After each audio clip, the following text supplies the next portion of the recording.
Next, Turkey. Sister, the sort of ball is moving from one court to the other, from that court back to this court. So this Turkey becomes the other end. Yeah? This question, this time from Sweden, Sister Dr. Kanita. But again, it's not a Turkish lady. No. Right. Sister Dr. Kanita asked. New technical advancements are coming every day. Among them, the genetic manipulation. Now we can even eat melon without seeds. Some people now we can do what?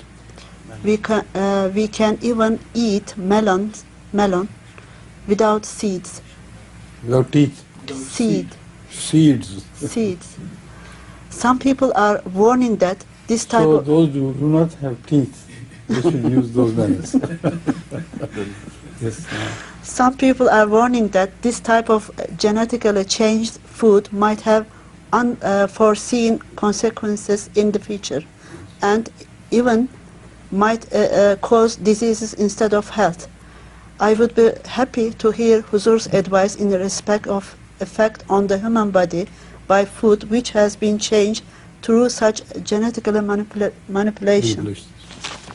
She is absolutely right. I have always held that genetic manipulation in a manner can help the food problem as well. Help man help humans concerning their food problem.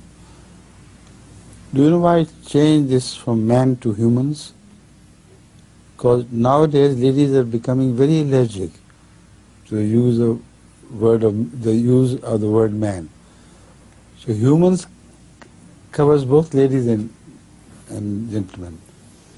So that is why I say you humans. I have repeatedly warned that the new genetics aid of creating big melons and big fruits and seedless melon and seedless fruits, etc., can be considered as a help to solve the human food problem. There is no doubt about it.